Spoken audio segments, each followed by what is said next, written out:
Hello, everybody. This is Mario Linares. I'm broadcasting from Cabo Frio, Brazil, and I've got on the other side of the line Dr. Florian Kongoli from Sao Paulo, in one of the best hotels in the capital of the state, the largest metropolis of South America. Hello, Dr. Florian, speaking directly from the best suite in the Renaissance Hotel downtown. So, how are you, Dr. Florian? I'm fine, Mario. How are you? How is going there? Very good. Very exquisite view we have from your suite. Last time I saw this, it was at night. We couldn't have this amazing view. Well, you see it, the Sao Paulo in the background. Yes, it's amazing. You're by the Paulista, right? Close to Paulista, just one block from Paulista. It's almost at Paulista. Oh, very good. Very good. So, Dr. Florian, this during the week you were a little busy. Yes, let's say hello to Komar Kawatra. He's just saying, "Great to see you, Dr. Florian." And Hello, Kumar. well, How are you, Kumar? very good. Here he is. So, hello. Thank you for watching, Kumar. But Dr. Florian, we were saying that this week you had some visits to authorities and clients. Yes. So you had a lot of this mix of sciencemen and businessmen. Yes. Yes, correct. One thing that you do It very was much, very busy week. Very busy week. very busy, very few hours of sleep, right? Well, it's always when you travel, you have very few hours of sleep if you want to get the best out of it. Mhm. Very good. Dr. Florian, one thing that was interesting about this week specifically is that 2 years ago, it's the second anniversary of an article we wrote 2 years ago in the beginning of the pandemic. Yes. Yeah. You, Uh, you were talking, and today we were discussing later, earlier on a phone call, that this many of the things you have written and predicted happened. Yes. What do you think? How much of what you've predicted has happened already? Well, actually, it is exactly 2 years that article was published. It was the name was the three big failures of public health systems in the world, and 19 to 95%, whatever it is written in that article, came out true. Actually, it is true. 2 years later, to this day, we are speaking. So it's and I didn't write having that in mind, but apparently whatever I wrote, 90 to 95% is it's proven true. Right in the beginning of that pandemic, of the quarantines and all that, we talked, right even before you wrote the article. Yes, I had the opportunity of talking to you like 4 or 5 times, I don't Yeah, remember, yeah, because the world had stopped completely and nobody knew how long it was going to take. Yes, and this was a quick motivation, not my talks, but the quarantines and everything that the governments were doing was a quick motivation for you to write this article. But because the article came up like a week after the declaration of pandemic, right? yeah, exactly, exactly. So first week of pandemic was second week of March, I and see. now it is exactly almost the day when I wrote the Edward published the article. As it's you remember in the beginning we're saying 2 weeks, two Hmm. weeks of lockdown, 2 weeks of lockdowns to make this stop this sickness, Hmm. this but these 2 weeks turned it 2 years. And actually in China, a new variant It's a variant between Delta and Omicron, which is it seems to be very contagious. And in China, there are areas in China that are being locked down again at the moment we speak. Wow. Wow.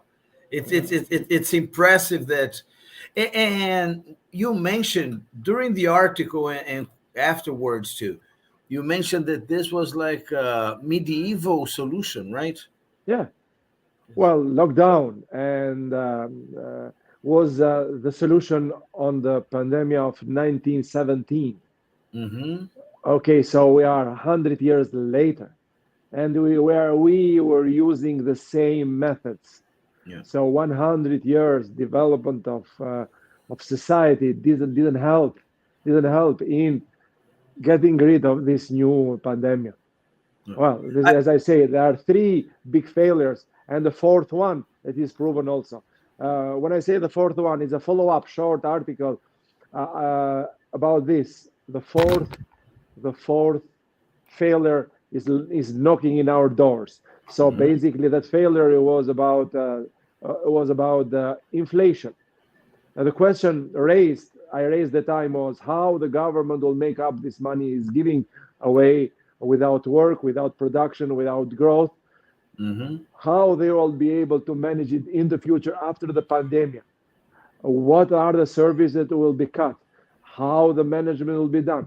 But and this was one of the questions that remains unanswered because always the focus was on the present, not on the future. I Well, there see. is a reasoning about that. Sure, the weight has to be on the present, but we should not forget the long-term view.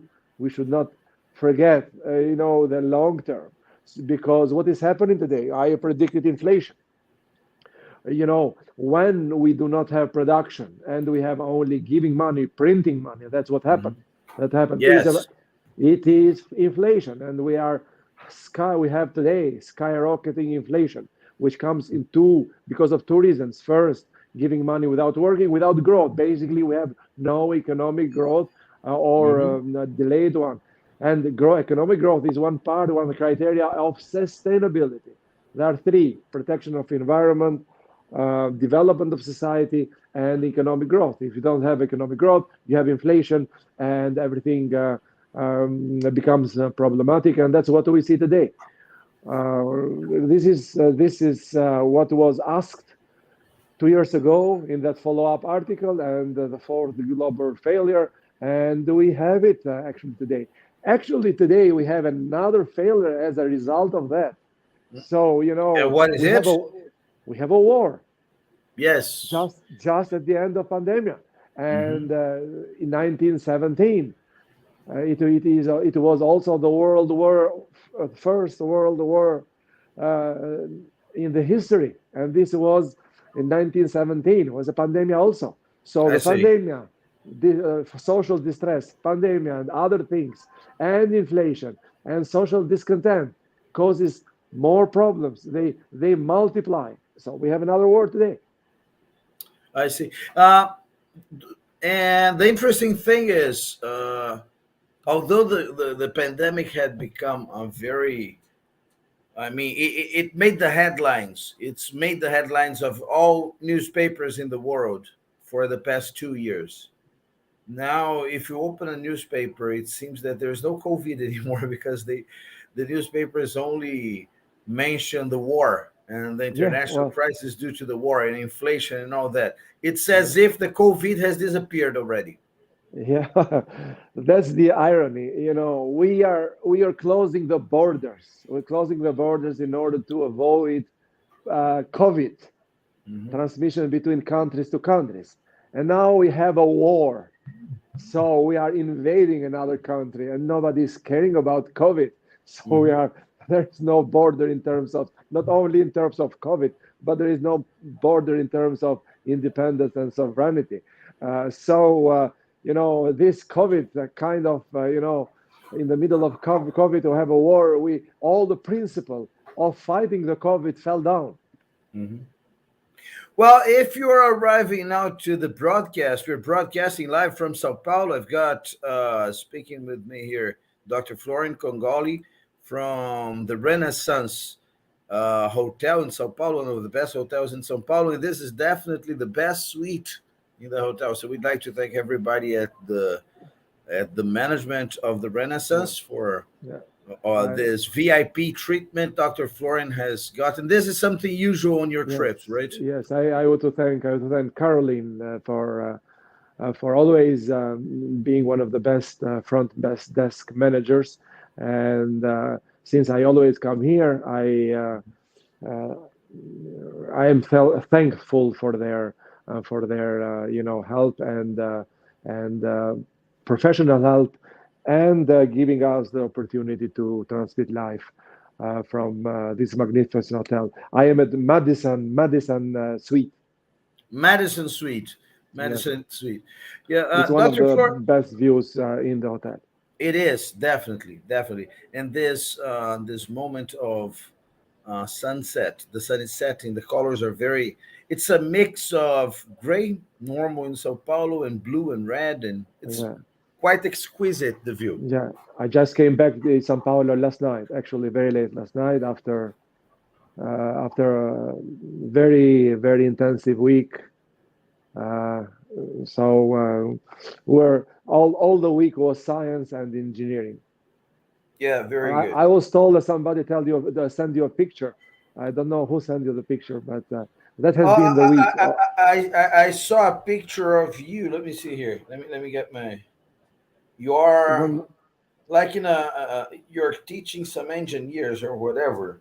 no, we You are are. discussing. This is You're just yeah. It looks like you're presenting something technical here. yeah. You have So that has but been the always. question is, you're wearing a mask. Yes, and everybody's wearing a mask. This week in Sao Paulo, they started Yeah, uh, since Thursday. removing this obligation, right? Since Let's see. Thursday. So today, what I was told, since we were busy, well, I didn't notice this, but since Thursday, you are not obliged to have the masks anymore, even in the hotel. Uh-huh. Uh, while the employees of the hotel, they have all masks because I see. they depend on Marriott, and Marriott guidance for the moment is not to remove the masks. I But see. in terms of the government of São Paulo government, they since last Thursday we do not have masks anymore. I I was see. at the I just was at the swimming pool downstairs and I forgot my mask and I asked person at the spa, can you please give me a mask because I forgot mine. She told me here is a mask, but you don't need it anymore. I told him, well, what happened? Since Thursday we don't have a government. Good. Do not oblige anymore people to have masks. But I told her, you are keeping a mask because we are waiting the instruction from Marriott headquarters. Oh, I see. Very recently, you've traveled to. Last week we talked. You were in Toronto. We were live from Pearson Airport. You didn't have a mask. People were uh, not obliging anymore. You got there the opening of Toronto also, right? Yeah, yeah, yeah. And now you arrived to Sao Paulo. So you're opening the countries because recently you went to Paris. Also, it was opening. Now in Switzerland, also you wore very few times masks. So you're taking the good news. You're opening the Yeah, areas. hopefully. But going back to your article, doctor. So Yeah, we were talking about things that you got right, and this week on, and you mentioned something about the inflation, right? yeah, This week on Nature, it says that analysis of pandemic, and I quote Nature, okay? yeah, Analysis of pandemic economic recovery packages from the 20 largest economies reveals that governments are not spending on emissions cuts despite promises to, quote, build back better, unquote. So 20 trillion, no, sorry, $14 trillion have been spent in aids for economic recovery, and very little destined to that first part, that first factor of sustainability, protecting the environment. Would this be a fifth failure or even sixth? Because you said there was a fifth failure already. Well, it's a difficult issue. Um, as I said, we have high inflation, and we have a war, and we have many couple of countries in Europe that need the most the energy. They Hmm. got rid of nuclear reactors that producing energy. Nuclear reactors are a clean way of producing the energy. But they have two disadvantages, risk and nuclear waste. However, there is no technology without risks and waste. So it is up to the science and technologies and incentive, and it is a way that science and technology to get involved and solve these issues because we have a clean energy. But this was not thought this way, and those countries cut almost all the nuclear reactors or are in planning to cut them all to shut them down. And at the same time, they are importing natural gas. Sustainability is not okay. I'm shutting down my nuclear reactors and I'm becoming green, but at the same time, I'm importing oil and gas. Sustainability is not local. Sustainability is global. So you achieve nothing. And in the times of war, this becomes even worse. So it's a short sight. It's a short sight. This comes also from social pressure and from different kind of organizations. And if you get blindsided and you don't follow the three criteria, social development, growth, and protecting the environment, then you are in big trouble. So now you tell me where we should spend the money. So that is that we are in the middle of inflation, and then we need short-term solutions. Uh, and then we at the same time need long-term solution, which is sustainability.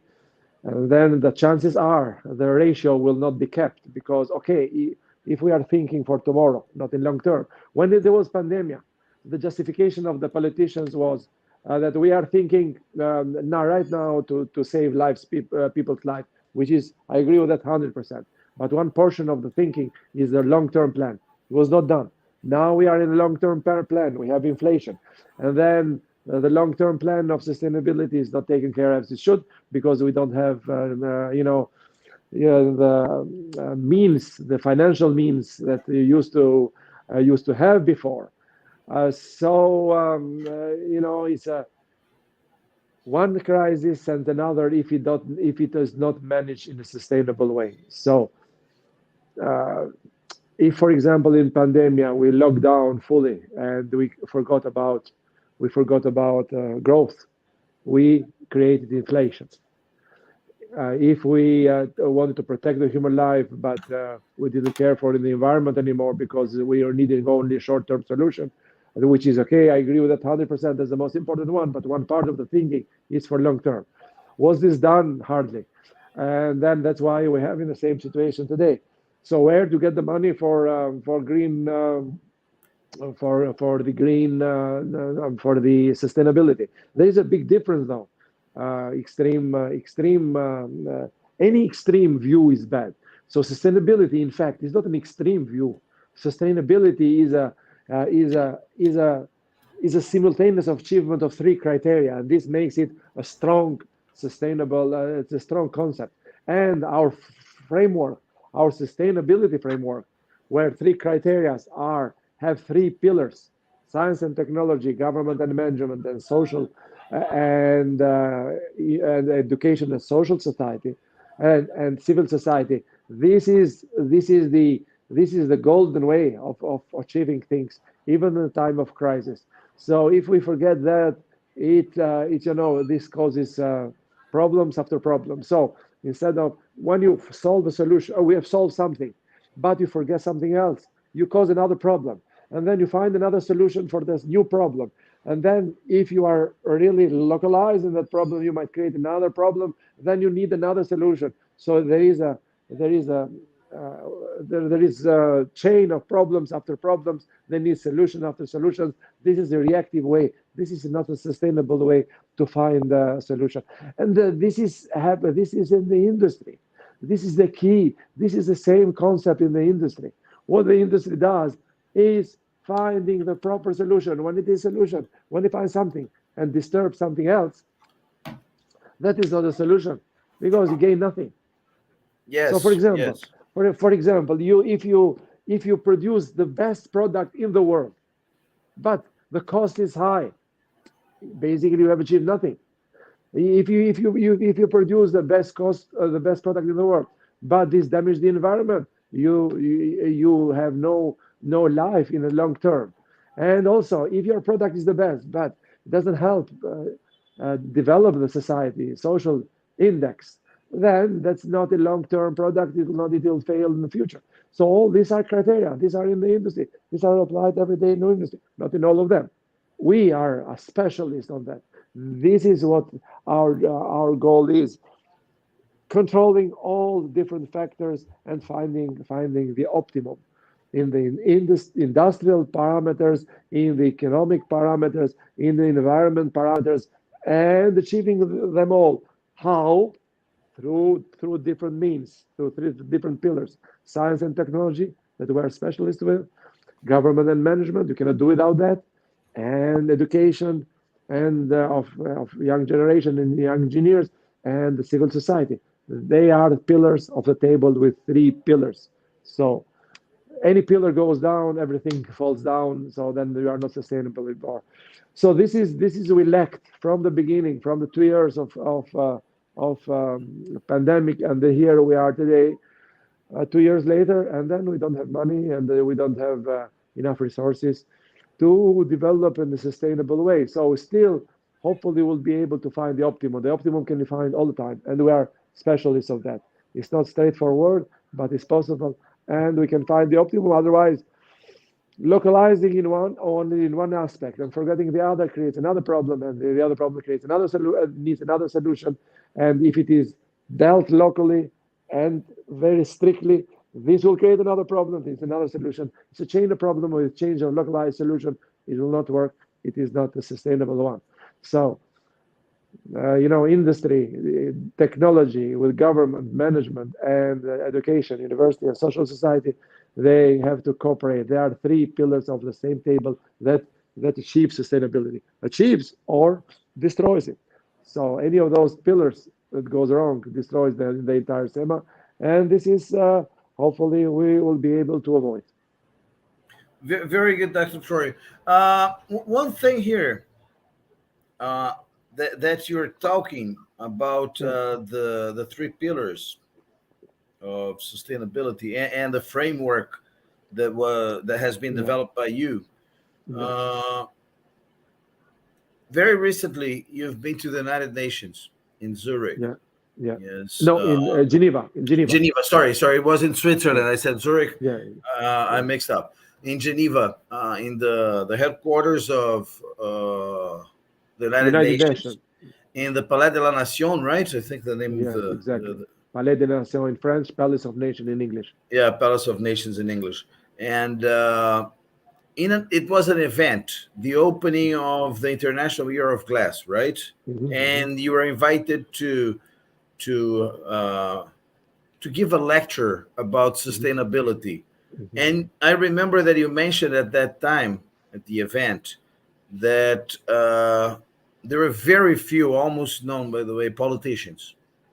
Yes, there were authorities from the United Nations, but Hmm. it was dedicated to science, basically.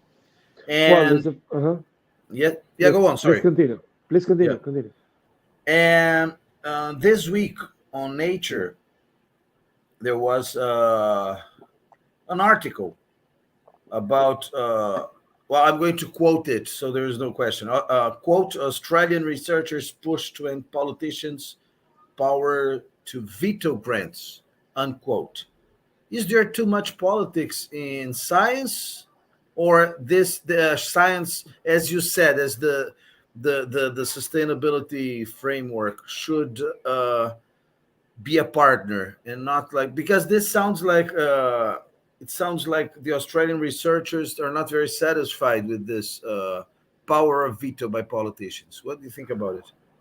Well, I do not know what they refer exactly to. I have not read the article, but Hmm. our sustainability framework takes care of this. It's kind of magical in all those directions.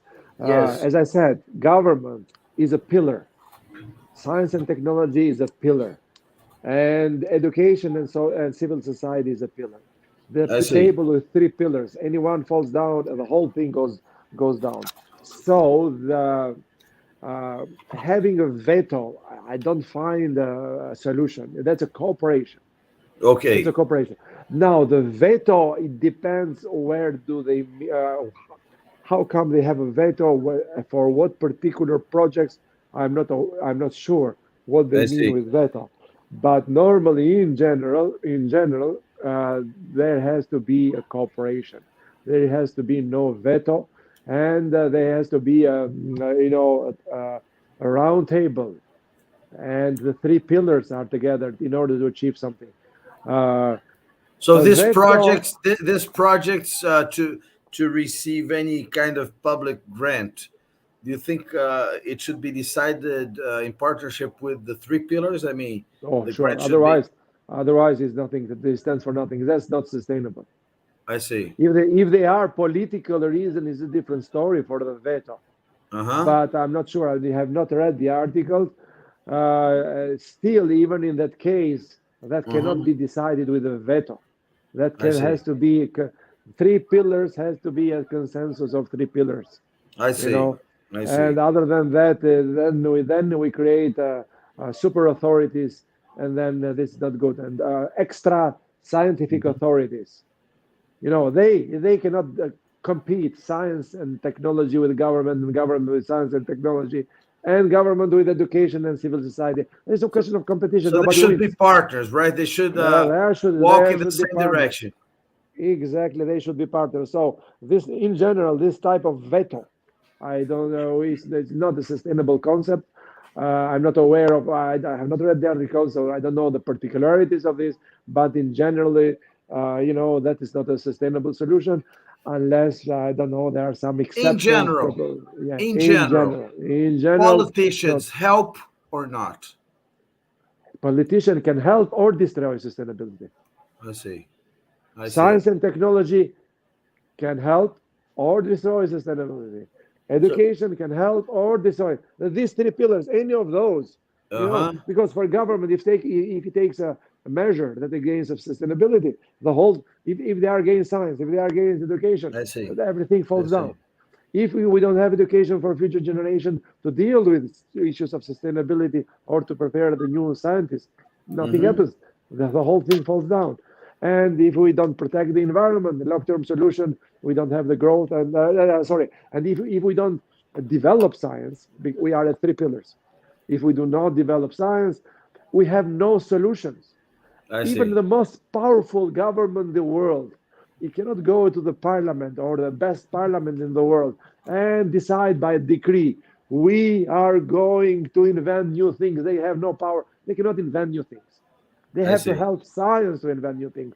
I If the see. solution have no, if the politicians have no solution, they are powerless. I see. I see. They I can see. they can take measures like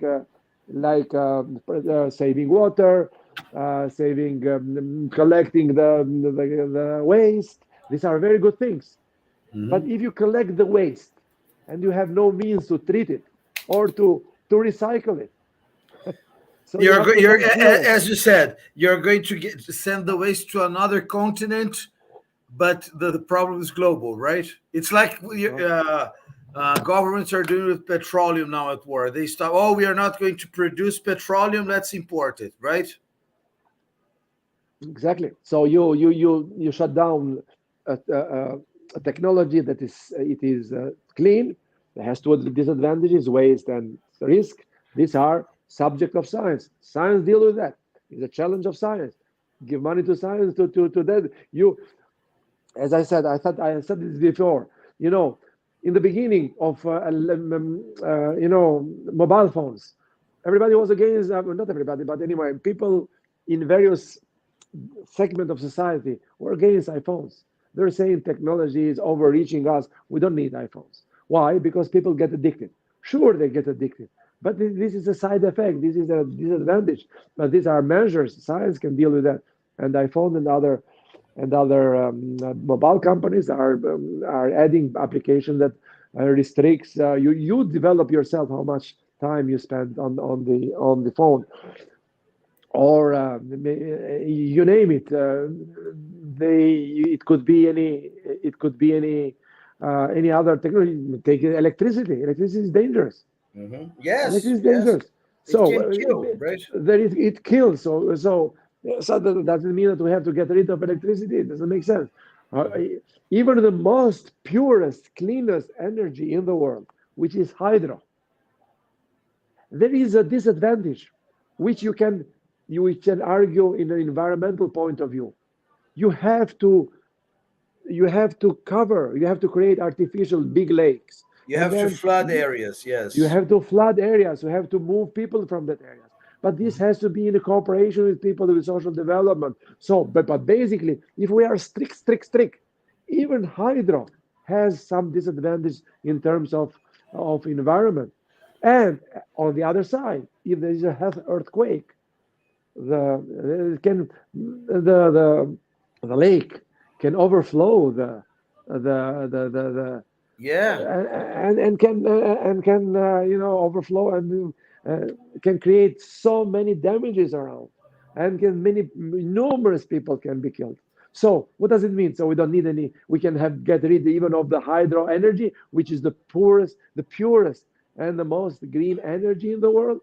So these are short-term solutions. These are looking just at just at your nose and not a little bit far away. So this is the what we're having today. So there is no technology without disadvantage. It is science and technology that makes it better. Again, I'm repeating the things I mentioned also at the United Nations in my lecture. Alfred Nobel invented dynamite. What was the primary use of dynamite when he invented it? It was in the mining industry, and in the revolutionized the mining industry. But since the first, the World War started, the dynamite was used for the war. So that any technology can be used for bad or against the humanity or in the advantage of humanity. And here it enters the indispensable role of government and legal system. They can create a framework to avoid using new technologies in a bad direction. But sure, there is an option. Any technology can be used in against the humanity. So that doesn't mean that we have to get rid of technologies because there is a risk. So I see. again, you know, nuclear reactor has probably a bigger risk than the hydropower, big hydro. But if it is a big hydropower, any risk because of an earthquake is comparable, not so much, but it's a big risk in the life of people around, living around in the area. But on the other side, on the positive side, a big lake, it's also it's a new environment, a new clean environment. It helps developing the flora and sauna, and it's also a new thing. Yeah. So these are complex phenomena, and if you And see them, as you said, in Brazil, I believe you have visited already. There is a hydroelectric power plant called Itaipu. It's in Mhm. Foz do Iguaçu. It's in a tri-border area. Yes, in that area, Brazil, Paraguay, and Argentina have like a border. So they connect. They have a. It's very easy to cross there. And if hypothetically you opened the you released all the water at once, you would flood Buenos Aires. So Oh, hypothetically, if Brazil went to war to Argentina, we wouldn't need an atomic bomb. We just have to open exactly. the So gates. how to deal with that to escape from the risk? The short Yeah. view is shut it down. So we don't Yeah. need energy then. Yeah, But exactly. it's the science and technology that can make the barriers, say earthquake proof, Hmm. avoid accidents, avoid, this is challenges of science. If you want a solution, go to science, give money to scientists, not only to universities, which is fundamental science, but also to industrial companies, also to technology companies. They have to work together and in competition, not only together but also in competition to find the best solutions. So we sometimes we forget competition. Competition is important, but it is a positive competition, not a Uh-huh. negative one.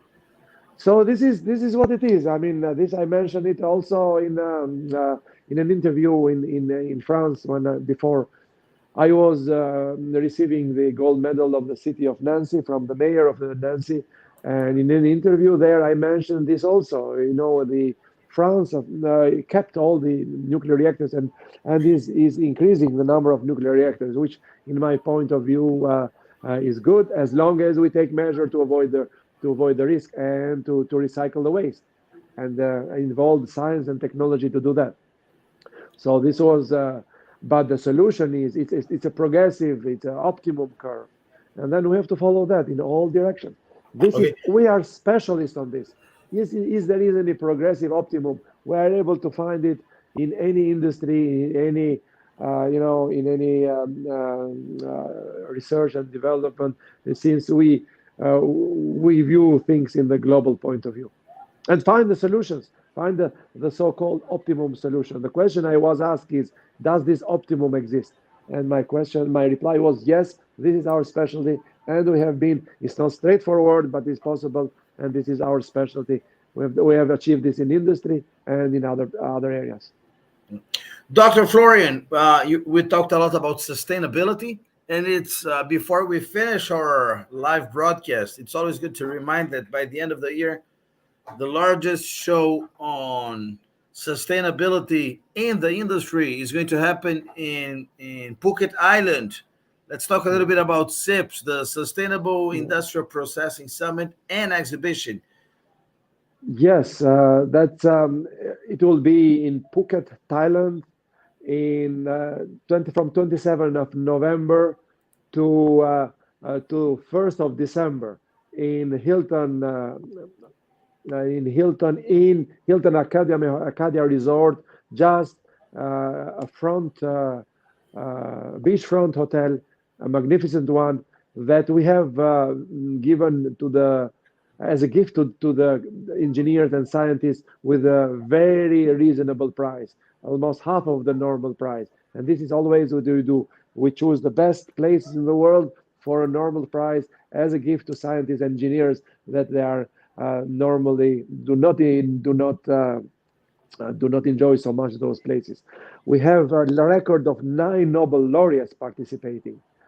It is dedicated to Nobel laureates Professor Farid Murat, a Nobel laureate in medicine, the entire Sustainable Industrial Processing Summit, which has also a parallel name, Sustainability through Science and Technology, because it serves both. So we have 9 Nobel laureates, all in natural sciences and technology. We have two previous presidents of American Chemical Society attending. When I say attending, this is not a Zoom conference. This is a personal. This is an in-person person. Everyone has confirmed participation in person. We have the president of NTU University in Singapore, Professor Subra Suresh. He used to be the director for many years of Science Foundation, Natural Science Foundation, United States, under the President Obama. We have the current Vice President of European Research Council confirmed. We have around 500 presentations from 65 countries already submitted, and we are honoring about 14 scientists with a symposium under their name for their contribution in different areas of science. So it is a multidisciplinary conference.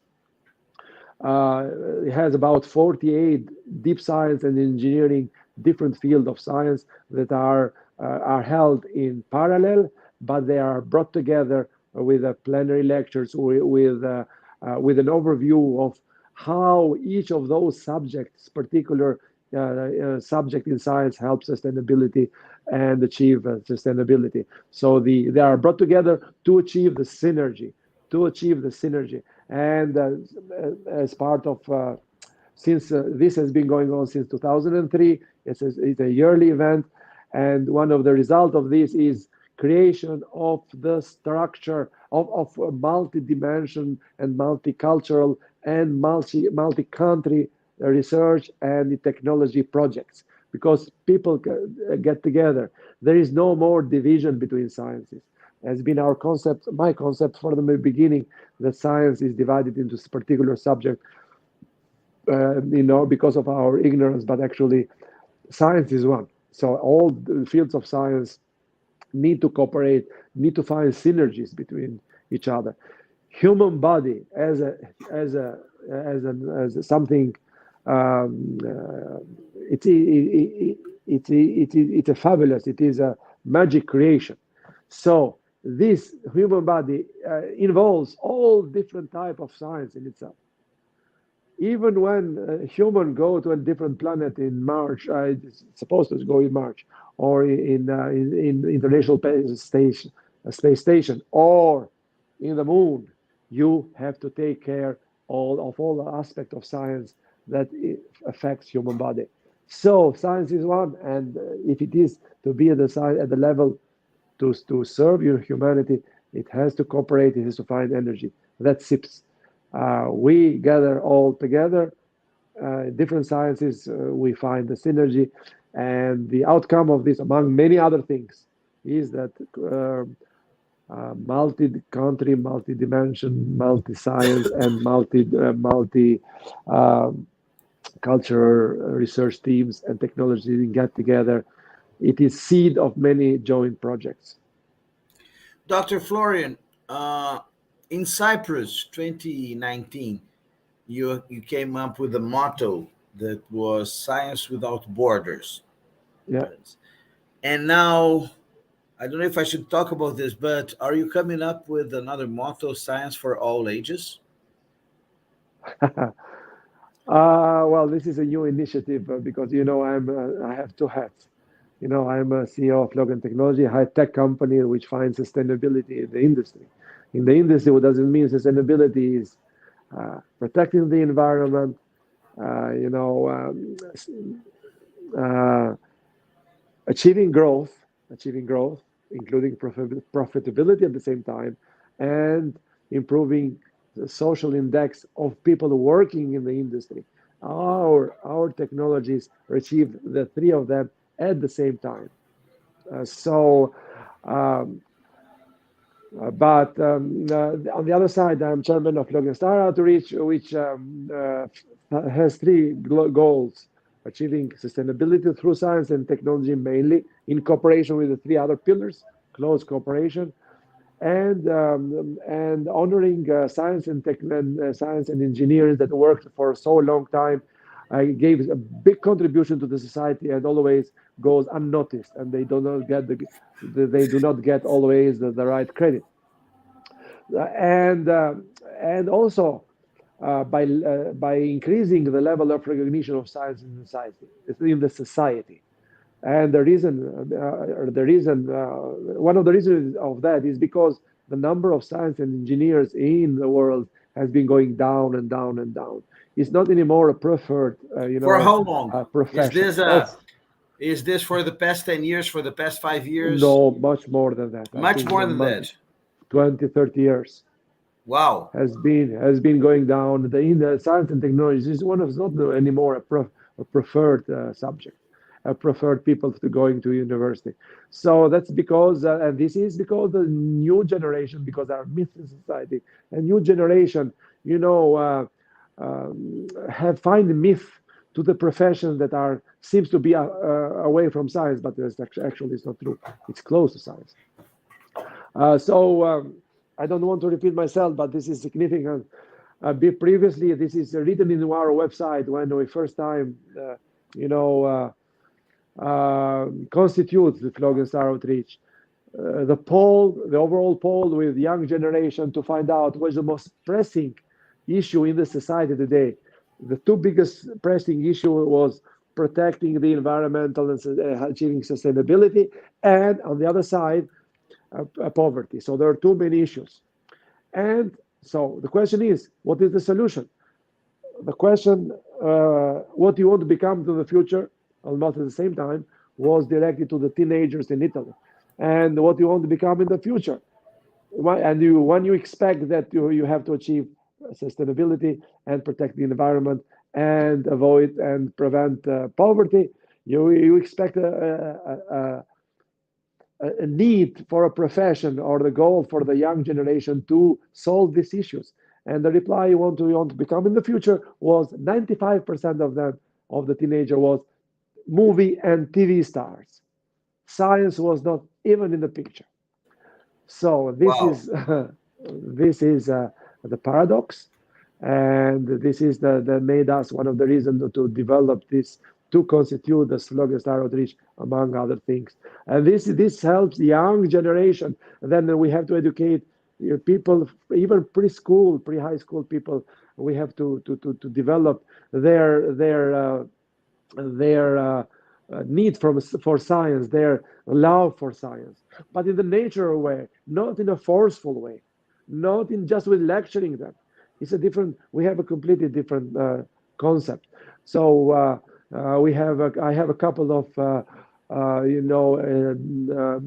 couple of very passionate people working at Flog Star, developing the program for this. It will be on very soon, and as you suggested, we will do this in Brazil also. So this is a worldwide issue. So have to be a worldwide a way of attacking it. So this is complementary to what we have done. This is close the circle. This close the circle. Very good. Actually, in Paphos, I guess we are the only meeting in the world. It's a summit that we had authors from 16 years old teenager to 96 years old. Wow, a big range, the longest age range in an exhibition, in a conference, probably Exactly. So 16. the youngest one was a European, high school student that presented a scientific paper, 16-year-old, and I'm very glad that now she is a excellent student in the United States, and Very good. she's doing her master's in the United States, and I've been in communication with her. And on the other side, in the same meeting, we had a 96-year-old scientist, which is the Nobel laureate Professor Marcus. Sorry, 96-year-old in 2019 in Rudy Cyprus. Marcus, right? Rudy Marcus. He Yeah. came directly from California. He traveled nonstop from California, from LA to Munich. He changed in Munich about 12, 13 hours nonstop. And then he passed the night in Munich, and the next day he flew about another 3 hours to come to Paphos in Cyprus, and he presented at the lecture himself. The video is in the Very website. good. My interview with him is in the website. But you see, from 16 to 96, and Yeah. this is This Rudy is Marcos. for sure. This is the how do you say, the longest age range in a conference. I think is a record in the world. So Yeah, Rudy Marcos 81 is a years. 81 years between the youngest and the oldest. and this is what you want to achieve. I see. So this is the best way to make scientists, to a young generation, to bring them in contact with the Nobel laureate that we have. We have always record numbers of Nobel laureates, and this they see the perspective, they see the what science can do. So imagine. and 16 years old in Paphos. It was in the first row, looking at Marcos, Professor Marcos, 96-year-old, standing by it himself, moving Yeah. around the stage and presenting his latest work. And still he's continuing, by the way. This mix, this blend of youth and experience, yes, is something very amazing. It's very good to, as you say, this kid who is 16, now Yeah. she's older, right? She's 19 years old, Now probably. she is 19 and is studying in the United States and is an excellent student in the Uh-huh. United States. And Very the good. time here she was in Europe, I am in touch with her, Very and good. she always is very is very thankful to that Hmm. conference. Always she mentioned that and tells me that this was determinant for her being in touch with Nobel laureates and having and all other scientists, not Nobel laureates. We have top science in the world, top Hmm. science in the world.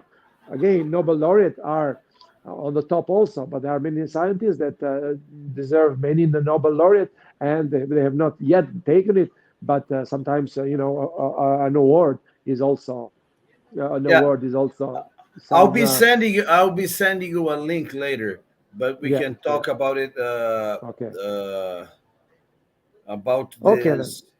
Huh? Yeah, I'll send you So this link later, and yeah, for a next conversation. Yes, about yeah, yeah, all women Philippine team that won UNESCO Sustainable Engineering Hackathon. yeah, Yes, but exactly. this is for another talk. I'd like to thank you very much, Dr. Florian, for this talk today, and we're going to have more. I'm going to Sure. invite everybody who's watching for the next days. You're going to be in Brazil for the next few days, so we're going to find some opportunities to keep track of the latest findings from science. So thank Yeah. you very much, Dr. Florian. Any final Thank words you before we also. say goodbye?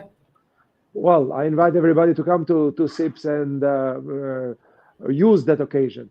And also, we are planning a specific group with young teenagers to come and be part of a conversation. Very good. That's it, everybody. I'm Mario Linares broadcasting from Cabo Frio. And on the following days, we're going to have more Dr. Florian and the art of science from Brazil. Art of science. Art of science. We'll be concentrating a relation between art and science. Yeah, One if it is science plus one if it is art makes five. makes sense. Our trademark, Yeah. and this is also sustainability. There is no gap. It is all in our mind. Very good, Dr. Florian. That's it, everybody. I'm Mario Linares, and see you next time. Bye bye. See you, Marco.